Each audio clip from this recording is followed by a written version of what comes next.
Hi BookTube, it's Amy. I'm here to do a little bit of a book haul. I picked up 5 books while I was out earlier today.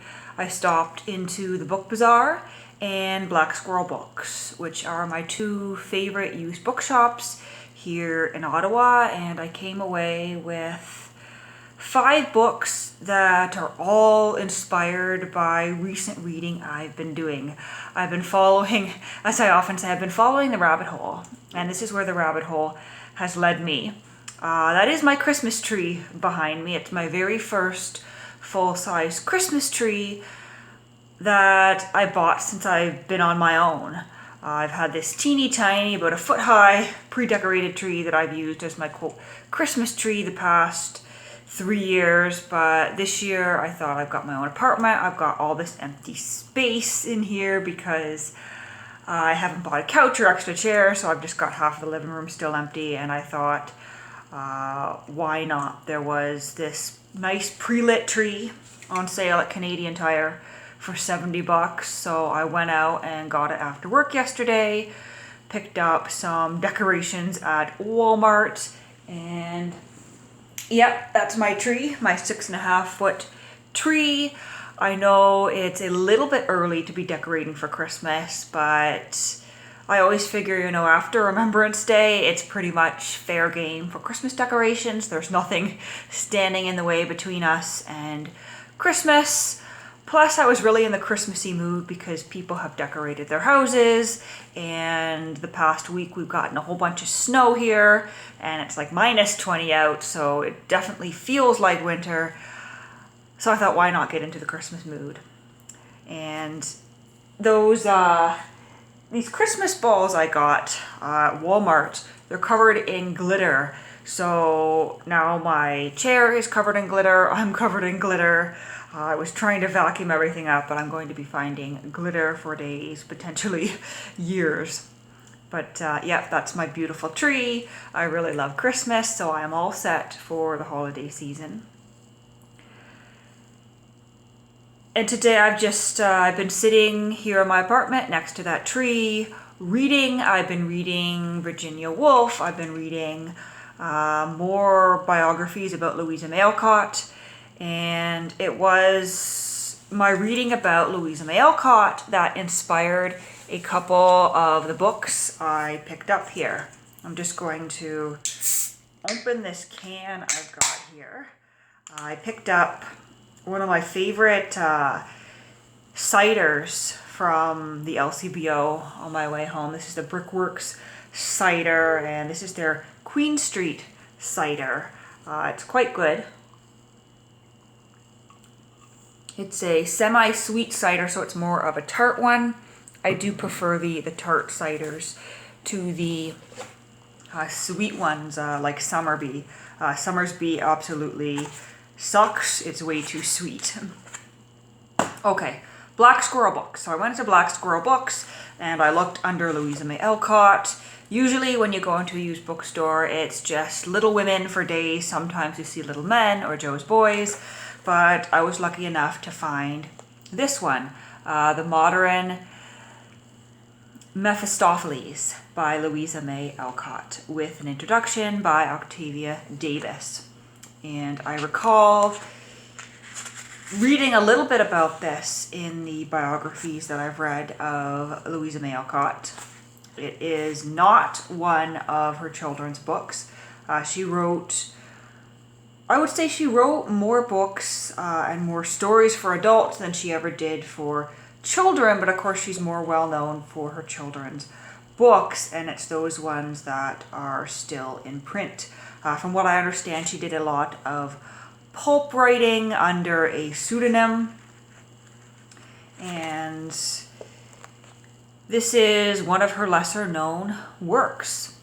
The back here says, although renowned and beloved for her children's classics, Little Women, Little Men, and Joe's Boys, Louisa May Alcott's true passion was for writing sensational literature, stories and novels that she only dared issue anonymously or under the pseudonym A.M. Barnard.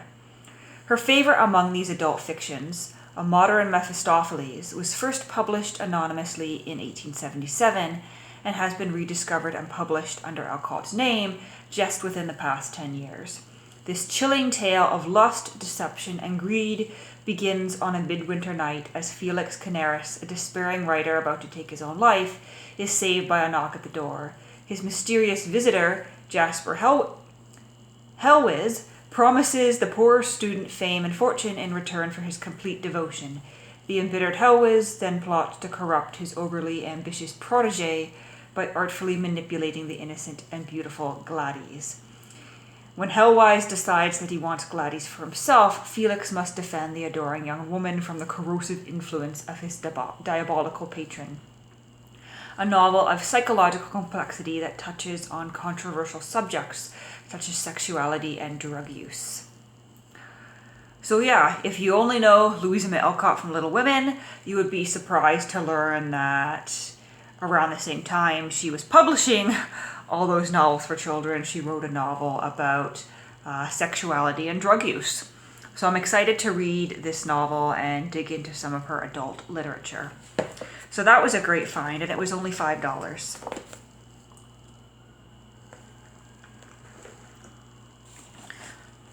And then as I was reading the life letters and diaries of Louisa May Alcott, which is a book from the 1890s that I read a couple weeks back, I discovered that she got really into Goethe, who I've never read. And so I thought, what better time to pick up a couple of his books for $5 each at Black Squirrel and see what all the fuss is about, because Louisa May Alcott is not the only one who, in reading her biography and reading her journal entries, who have come across as loving Goethe. And so I've got Elective Affinities in this Penguin Classics edition. Goethe was the last of the great universal geniuses, and his range as a writer is vast.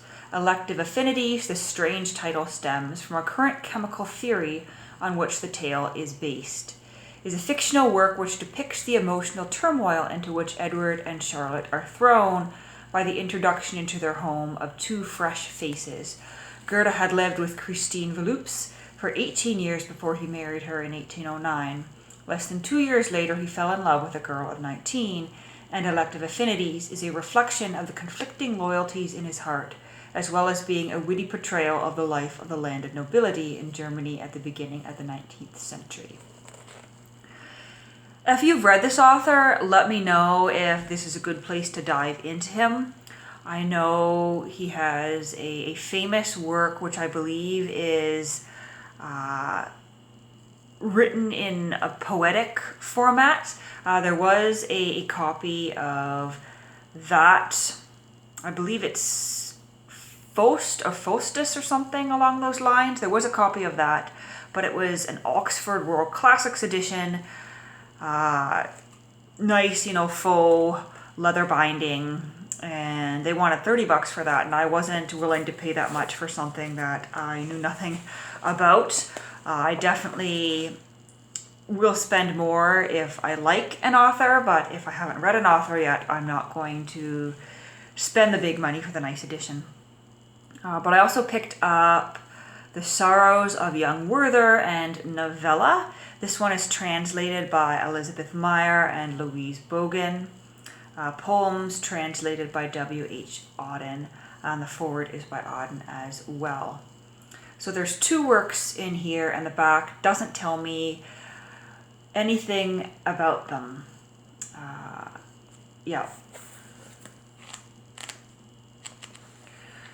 When I look in here, I do see that we have dates. So The Sorrows of Young Werther appears to be written in a letter format, or perhaps a diary format. I think it's a diary format. So I guess I will find out what this one is all about as well. This one is written in a prose format. So I got those. And then this is related to my Victober reading. I was digging around in the basement of Black Squirrel Books, and I saw Lytton Strachey. So this is a collection of some of his works, of his essays. It's called Characters and Commentaries. And it's got a few interesting things in here. This one was $8. Published in 1933. We have a nice picture of him in the front here. This is published in London by Chatto and Windus. I've not heard of that publisher before. I'll read you the preface here, because the preface is all that I know about this, given there's no dust jacket. Of the 6 books published by my brother in the course of his life, so this appears to have been edited or compiled by Strachey's brother. Of the 6 books published by my brother in the course of his life, 1880 to 1932, 2 consisted of reprints of material which had already appeared elsewhere. The present volume is a similar character. It contains almost the whole of the remainder of his published contributions to periodicals, apart from the long series of unsigned reviews which he wrote for The Spectator from the year 1905 onwards, and of which I have chosen only a single example. Many of the essays which are here reprinted were, I feel sure, entirely overlooked by my brother when he was putting together his collected volumes. Others, no doubt, he deliberately left aside for one reason or another. The paper upon which 2 Frenchmen, for instance, which was, I believe, the very first of his prose writings to appear in print, was passed over by him because he felt that it was in essence no more than a rather unkind criticism of a book of a ephemeral interest. I always struggle with that word. The PH throws me off. Yep. I have nevertheless included it in his collection, as well as a few more of his earlier works, which he himself would probably have rejected for 2 reasons. Firstly, because the presence of these earlier essays gives an opportunity for studying the development of his style over a period of nearly 30 years. And secondly, because each one of them contains some passages, at least, that seem to me to be of intrinsic interest and merit. In addition to collecting these contributions to various periodicals, exact particulars of which will be found in the table of contents, I have taken the opportunity of bringing together 3 other scattered writings of my brother's: his introduction to a reprint of Mrs. Inchbald's novel A Simple Story, his preface to Mr. George Ryland's Words and Poetry, and his Leslie Stephen lecture upon Pope. All of this material I have arranged in chronological order and have divided into 3 arbitrary sections. The first approximately covering the time up to the appearance of his first book, Landmarks in French Literature, and the second up to that of Eminent Victorians. 2 of my brother's writings are published here for the first time. One of these, which forms the opening section of the book, is a series of chapters upon English letter writers, written by him in 1905, while he was still at Cambridge, in the hope of winning the Lebas Prize for an English essay. In the year in question, however, no prize was awarded. It will be found, by the way, with a short few passages in one part of this essay, are more or less exactly duplicated in the paper upon Horace Walpole, which was written about the same time. The last paper in the book, finally, is an unfinished study upon Othello, on which my brother was engaged at the time of his death. It was to have been one of a series of essays which he had planned to write upon some of Shakespeare's plays. James Strachey. So there was a large amount of brackets in that passage. I've never seen so many bracketed off sentences in a page and a half. Yeah, so this is a collection of Strachey's published and unpublished works, I guess, that are in addition to the books that he published. So there's a list of his works here in the front. He published a book called Elizabeth in Essex, one called Queen Victoria, Eminent Victorians, which I have read, Books and Characters and Portraits in Miniature. So this sounds quite interesting. I'm excited to be able to dig into more by him. And now I want to flip to the back here, because when I bought it, I noticed this in the back.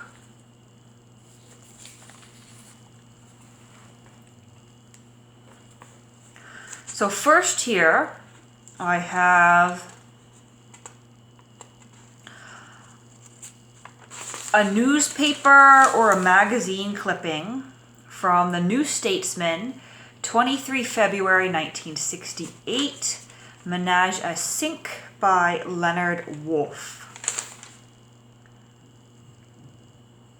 I'm assuming perhaps that's what the person who clipped this out was going for, because we also have Spyful by Bickham Sweet Escott, a review of, I guess, a book. Keynes and Before and After by Roger Opie, which is a fragment. So I'm not familiar with the New Statesman, whether it's something that is still published. If you've heard of it, be sure to let me know in the comments. Educate me here.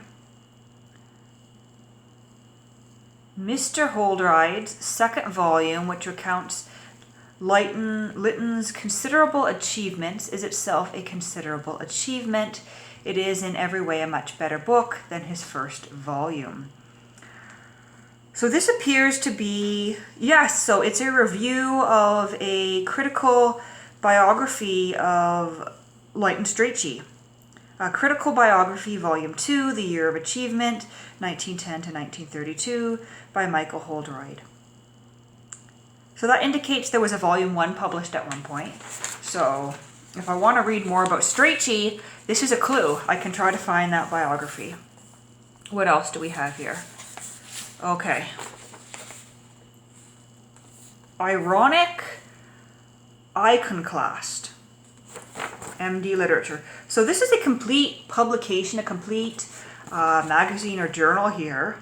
We've got an ad on the back for Solium Horner, a quality tranquilizer at a price your patients can afford. Registered trademark in Canada of Frank W. Horner Limited, Montreal. So this tells me that this book has been in Canada since probably the 1960s. This says MD Literature. We've got this man here with incredibly long legs. It says Tate Gallery in the corner, so I'm assuming this is a painting from the Tate Gallery. Let's take a look inside here.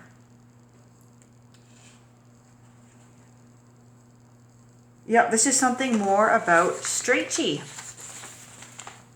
I'm going to set this aside and perhaps I'll return to that at a later date.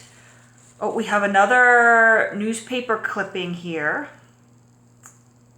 Round and Round the Bloomsbury Bush, the bookshelf. We have a picture of Virginia Woolf here, which is very topical because I've been reading the journals of Virginia Woolf. So this is about volume 1 of that biography by Michael Heinemann. And we've got one more here. This is another newspaper clipping about volume 2. I think, oh, this is from Simon's Canada Limited, Montreal. So I would say this book was probably owned by someone in Canada, definitely. Time, May 10th, 1968. So I'm guessing that would have been Time Magazine, the Canadian version of Time Magazine. And this is once again about the Strachey 2-volume biography by Michael Holdroyd. So I'll take some time later to read through those, but those are quite interesting. I love when I find stuff like that in books.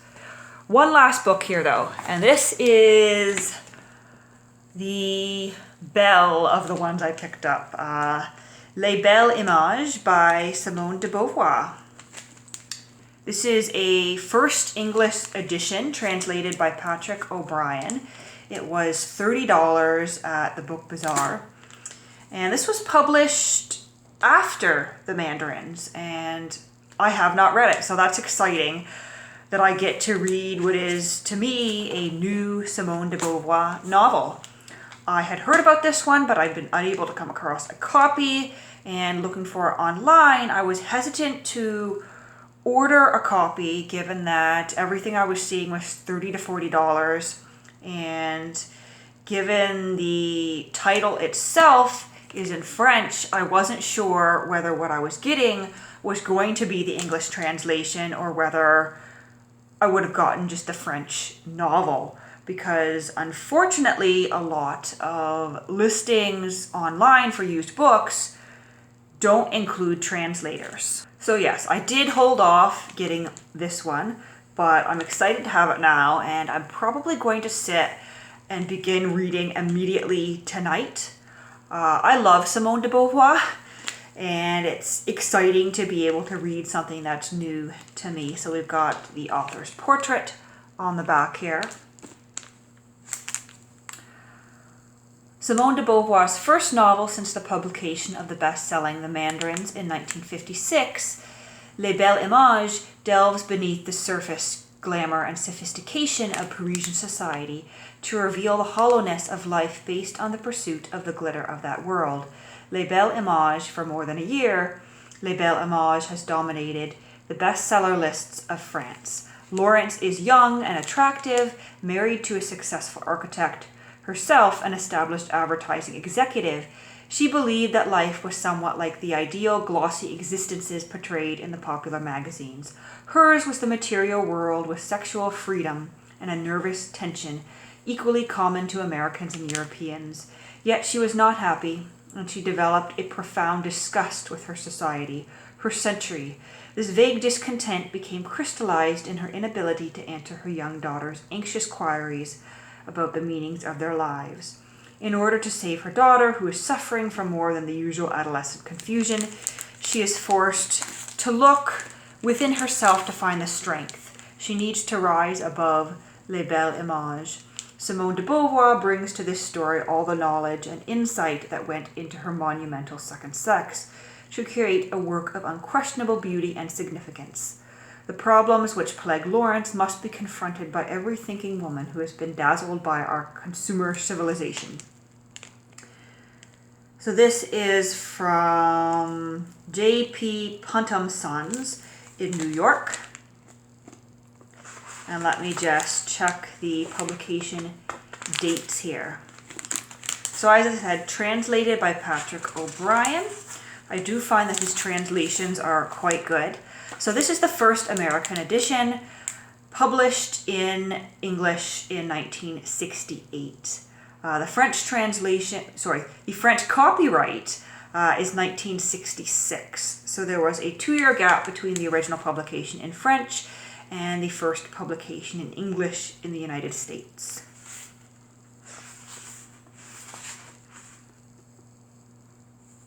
This really is an astonishing October, said Gazelle Dufresne.